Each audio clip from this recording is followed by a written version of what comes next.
अवश्य व्रत करना चाहिए और खूब उत्सव मनाना चाहिए। अब सुन लो, पद्म पुराण में भगवान व्यास राधाष्टमी व्रत की महिमा कह रहे हैं, उसको बड़े ध्यान से सुन लो। शौनक उवाच कथयस्व महाप्राज्ञ गोलोकम याति कर्मणा सुमते दुस्तरात् केन जनः संसार सागरात् राधायाश्चाष्टमी सूत तस्या माहात्म्यमुत्तमम्।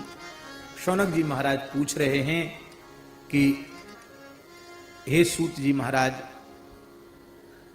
जीव के लिए गोलोक की प्राप्ति अति दुर्लभ है। वो अति दुर्लभ नित्य धाम गोलोक की प्राप्ति जीव को सुलभ कैसे हो, ये आप कृपा करके बताओ। इस दुस्तर संसार सागर से पार उतर करके और वो कैसे दिव्य धाम गोलोक की प्राप्ति करे, जहां पहुंचने के बाद फिर लौट कर कभी आना नहीं पड़ता है। उस परम धाम दिव्य धाम गोलोक धाम की प्राप्ति कैसे करे। सूत जी ने कहा, हे शौनकादि ऋषियों, आपने बहुत अच्छी बात पूछी है। आपने जो प्रश्न किया है, यही प्रश्न एक बार देवर्षि नारद जी ने अपने पिताश्री ब्रह्मा जी से किया था। नारद उवाच, क्या कहा था नारद जी ने, बहुत ध्यान से सुने। ब्रह्मोवाच, नारद जी ने कहा, क्या कहा, पितामह महाप्राज्ञ सर्वशास्त्र विदांबर राधा जन्माष्टमी तात कथयस्व महाममाग्रतः। यही प्रश्न नारद जी ने ब्रह्मा जी से पूछा। तो ब्रह्मा जी ने कहा था, बेटा नारद, असार संसार सागर से, अपार दुस्तर भव सागर से पार उतरकर नित्य गोलोक को प्राप्त करके श्री राधा कृष्ण की नित्य सेवा प्राप्त करने का सबसे श्रेष्ठ और सबसे सरल साधन है भादों शुक्ल पक्ष की अष्टमी तिथि आने पर अत्यंत श्रद्धा पूर्वक श्री राधाष्टमी व्रत करें।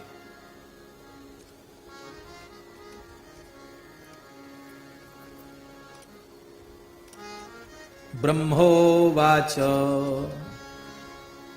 ब्रह्मा जी ने कहा, नारद जी ने कहा, महाराज आप कृपा करके उस राधाष्टमी व्रत की महिमा भी सुनाइए, उसका क्या पुण्य फल है, इस राधाष्टमी व्रत को पहले किसने किया था, और अकुर्वताम जनानाम ही किल्विषम किम भवेद द्विज, जो राधाष्टमी व्रत नहीं करते हैं उनको कौन सा पाप लगता, सो भी बता दो। दोनों बातें। केनैव तु विधानेन कर्तव्यम तद्व्रतं कदा कस्मात् जाता च सा राधा तन्मे कथय मूलतः। हे भगवान, किस विधि से राधाष्टमी का व्रत करना चाहिए और वह राधा रानी प्रकट कैसे हुई, उनके प्राकट्य की बात भी बताओ।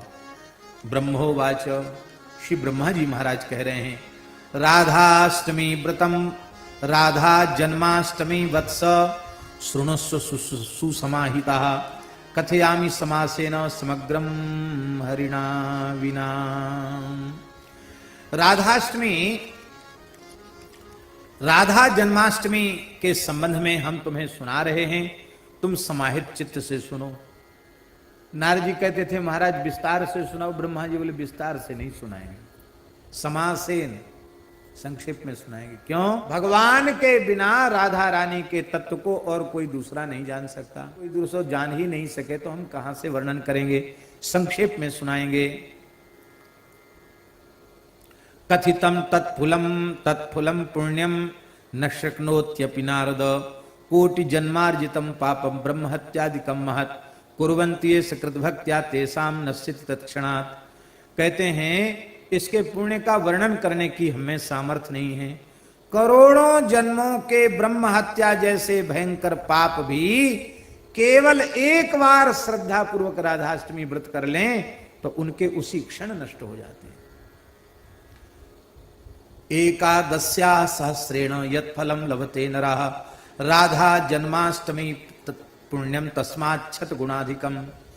1000 बार एकादशी करो। एकादशी माने एकादशी, कुछ न खावे पीवे, ऐसी निर्जल 1000 एकादशी करे और उन 1000 एकादशियों का पुण्य उसको 100 गुना कर दे, 1 लाख हो जाएगा। और कहते हैं एकादशी 1000 एकादशी, 1000 एकादशी को 100 गुना कर दो, माने 1 लक्ष, 1 सहस्त्र एकादशी करने का पुण्य उससे भी 1000 गुना पुण्य, 100 गुना पुण्य राधाष्टमी व्रत करने मात्र से प्राप्त हो जाता है। स्वर्ण दान की बड़ी महिमा है, पर सुमेरु पर्वत के समान कोई स्वर्ण दान करे उससे जो पुण्य होता वो केवल राधाष्टमी के व्रत से हो जाता है। सकृत राधाष्टमी कृत्वा तस्मात् शत गुणाधिकम। सुमेरु पर्वत के दान से 100 गुना पुण्य राधाष्टमी जन्म महोत्सव पर व्रत करने का है। कन्यादान का भी बड़ा पुण्य शास्त्रों में कहा गया है। 1 सहस्त्र कन्याओं का दान करे, 1000 अत्यंत अभावग्रस्त परिवार की कन्याओं का विधिवत विवाह करे, उससे जो पुण्य होगा वह पुण्य केवल 1 बार राधाष्टमी व्रत कर लेने से हो जाता है। वृषभानुसुताष्टम्या तत्फलम प्राप्यते जनैः गंगादिषु च तीर्थेषु स्नात्वा तु यत् फलं भवेत् कृष्ण प्राण प्रियाष्टम्या फलम प्राप्नोति मानवः। गंगा आदि धरती की समस्त पवित्र नदियों में स्नान से जो पुण्य होता है उसका सैकड़ों गुना पुण्य केवल राधाष्टमी व्रत से हो जाता है। एतद् व्रतं तु यह पापी हेलया श्रद्धया पिवा करोति विष्णु सदनम गच्छेत कोटि कुलान्वितः। कहते कोई पापी मनुष्य बहुत श्रद्धा नहीं है उसकी, पर उसके द्वारा हो गया ये व्रत, तो कहते वह अपने कुलों के सहित भगवान के धाम में जाने का अधिकारी हो जाता है। पुरा कृतयुगे वत्स वर नारी सुशोभना। पूर्व काल की बात है, सतयुग के समय में एक बड़ी सुंदर स्त्री थी, वर नारी सुशोभना, सुमध्या हरिणी नेत्रा शुभांगी चारुहासनी।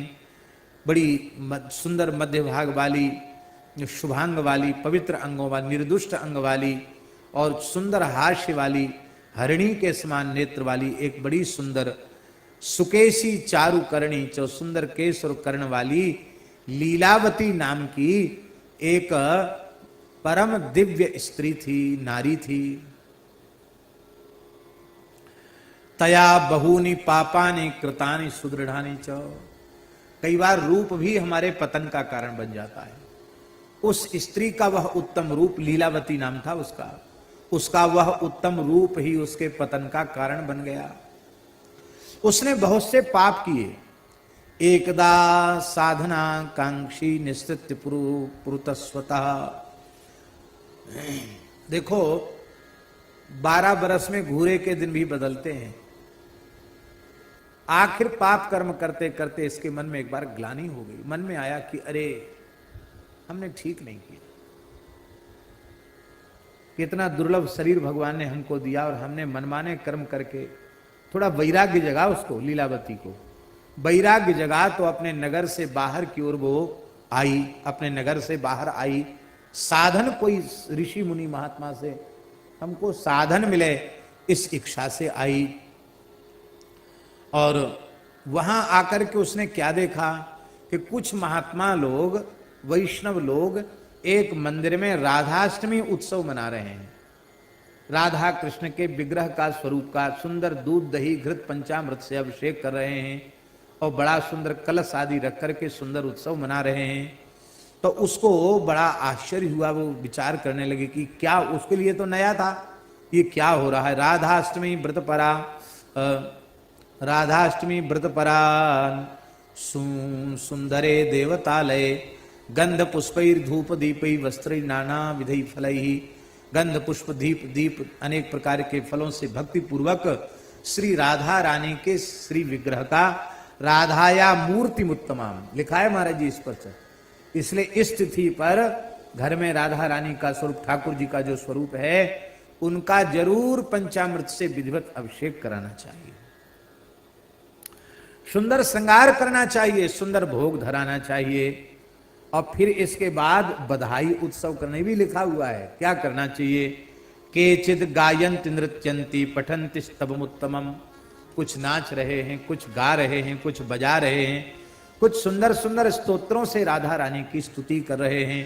ताल वेणु मृदंगाश्च वादयन्ति चिके मुदा। कोई ताल तबला बजा रहे हैं, कोई बांसुरी बजा रहे हैं, कोई मृदंग बजा रहे हैं। प्रसन्न होकर के ऐसे लोगों को देख करके वह पहुंची और अत्यंत विनयान्वित होकर के उसने प्रणाम किया और उसने पूछा कि आप क्या कर रहे हो, आप कृपा करके बताओ। उसकी बात सुन करके उन वैष्णवों ने कहा, तुम वैष्णवा व्रत तत्परा, व्रत तत्पर वैष्णवों ने कहा। उन वैष्णवों का एक नया नाम दिया है यार, राधा व्रति न ऊचुहु। राधा व्रति वैष्णव वे बोले कि हे देवी, भाद्रे मासिष्टाष्टम्याम जाता श्री राधिका यतः अष्टमी साध्य संप्राप्ताम पूर्वाम प्रयत्नतः। भादों के शुक्ल पक्ष में अष्टमी तिथि को श्री राधा रानी का जन्म हुआ है, इसलिए अत्यंत प्रयत्न पूर्वक हम लोग श्री राधाष्टमी व्रत कर रहे हैं, राधा जी का उत्सव मना रहे हैं। और देखो देवी, गोघात जनितम पापम स्तेयजम ब्रह्मघातजम परस्त्री हरणा चैव तथा च गुरुतल्पगम विश्वासघाततम चैव स्त्री हत्या जनितम तथा एतान्नाश्यन्त्यासु कृतायाश्चाष्टमी नृणाम। देखो देवी, किसी से जाने अनजाने गोवध का पाप हो गया हो, चोरी हो गई हो, ब्रह्म हत्या हो गई हो, परस्त्री हरण का पाप लग गया हो, गुरुस्त्री गमन का पाप, गुरु तल्प गमन का पाप लगा हो, विश्वासघात का पाप लगा हो, स्त्री हत्या का पाप लगा। महाराज स्त्री हत्या के लिए लिखा है स्कंद पुराण में पांडे जी, 100 ब्रह्म हत्या के बराबर एक स्त्री की हत्या का पाप है। तो स्त्री हत्या का पाप भी नष्ट हो जाता है। ऐसे जो भयंकर भयंकर पाप हैं, ये भयंकर पाप भी उसके नष्ट हो जाते हैं। जो श्रद्धा पूर्वक श्री राधाष्टमी व्रत को करता है।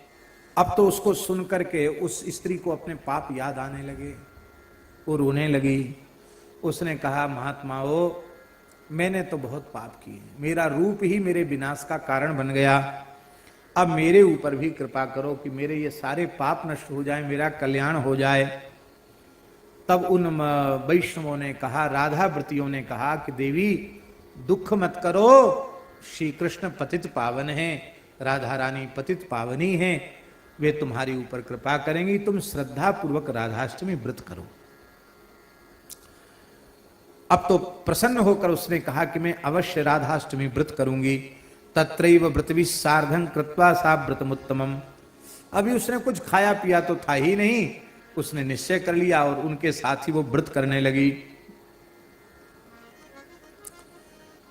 संयोग की बात थी, वो व्रत करके लौट रही थी, उसी समय एक सर्प पर पैर पड़ गया। कोबरा काला सांप था, पैर पड़ गया और उसने उसको डस लिया और उससे वो मर गई। यमराज के दूत आए और उसको फंदा में डाल करके ले जाने लगे लीलावती को। पास मुदगर पाणया, उनके हाथ में काल पास, डंडा, मुदगर सब थे उनके हाथ में। और महाराज जैसे ही वे उसको यमराज के यहाँ ले जाना चाहते थे, उसी समय भगवान के पार्षद शंख चक्र गदा पद्मधारी 4 भुजा वाले भगवान के पार्षद प्रकट हो गए। दिव्य स्वर्ण में विमानों में बैठ करके महाराज जी आए थे।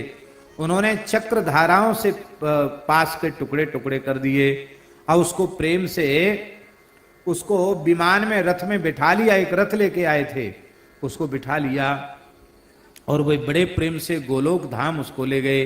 निन्युर्विष्णुम पुरुम तेच गोलोकाख्यम मनोहरम, गोलोक धाम उसको ले गए। कृष्णेन राधया तत्र स्थिता व्रत प्रसादतः राधाष्टमी व्रतम तातो यो न कुर्याच मूढ़धि।